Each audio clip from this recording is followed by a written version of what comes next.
हम सब ने अपनी बुक्स में जब हम छोटे थे अपने हमारी बुक्स में ये वाला फ़ोटो ज़रूर देखा है, ठीक है। बट हमारे समझ में नहीं आता था कि आखिर हो क्या रहा है। तो आज हम देखेंगे कि ये जो इमेज है, ये जो फ़ोटो है, ये आखिर क्या कहना चाहती है हमसे। तो देखिए, इसमें क्या होता है, ये एक बहुत बड़ा चैम्बर्स होता है, ठीक है ना। अब ये इमेज में तो बहुत छोटा सा लग रहा है, लेकिन ये बहुत बड़ा होता है, ओके।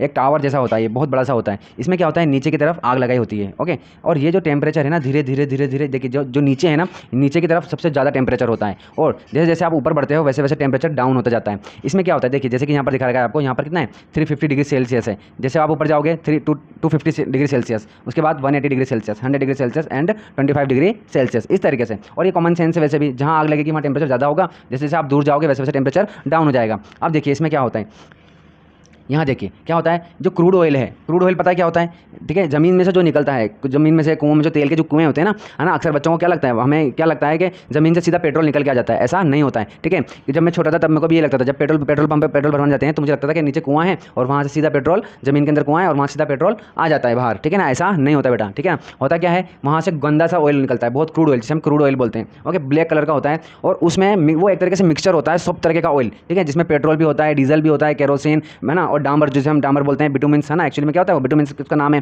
तो वो सब मिक्सचर होता है, हमें उसमें से क्या करना होता है, उसमें से अलग अलग सेपरेट करना होता है। तो वही सेपरेशन कैसे होता है वो देखने वाले हैं अपन। देखिए ये क्रूड ऑयल नीचे आ रहा है, ओके। जो क्रूड ऑयल नीचे आ रहा है, तो अब इसमें क्या हो रहा है, यहाँ देखिए, जैसे ही इस टेम्परेचर पर आएगा ना, ये क्रूड इस टेम्परेचर पर पहुंचेगा, 25 से 40 डिग्री के ऊपर पहुंचेगा, तो इसमें क्या हो जाएगा, एलपीजी गैस अलग हो जाएगी, है ना। टेम्परेचर, इस टेम्परेचर पर पहुंचते ही एलपीजी गैस सेपरेट हो जाएगी, ओके। क्योंकि उस टेम्परेचर पर वो उसकी स्टेट अलग हो जाती है, जो लिक्विड में था वो अब गैस बन गई और वो अलग हो गया, ठीक है। अब जैसे ही क्या होगा, यहाँ देखिए, यहाँ देखिए, अब जैसे ही टेम्परेचर 100 डिग्री पर आएगा तो आपका पेट्रोल डिफरेंट हो जाएगा। अब क्वेश्चन ये आता है कि इतने टेम्परेचर पर तो जल जाना चाहिए, आग लग जानी चाहिए। तो बेटा देखिए, यहाँ पर हम फायर नहीं कर रहे हैं, ठीक है, हम सिर्फ हीट कर रहे हैं, ओके। फायर करने में और हीट करने में डिफरेंस है, ठीक है। जैसे कि हम आग तापते हैं, है ना, सेकते हैं, गर्म कपड़ा लेकर के आपने सेक किया, ठीक है ना, तो आपने हीट सिर्फ ट्रांसफर करी है, आपने सिकाई करी है। एक तो सिकाई करना और एक होता है आग में हाथ दे देना, ठीक है, तो वो तो फायर हो गया। और एक होता है सिकाई करना, तो यहाँ पर सिकाई की जाती है, आग में नहीं जलाया जाता, ठीक है। तो यहाँ पर हीट की जा रही है, तो जैसे ही 100 डिग्री सेल्सियस पर आएगा पेट्रोल अलग हो जाएगा। और जैसे ही हमारा जो क्रूड ऑयल है वो कहाँ पहुँचेगा, केरोसिन, यानी कि 180 डिग्री पर पहुंचेगा तो केरोसिन अलग हो जाएगा, ठीक है। अब ऐसा क्यों हो रहा है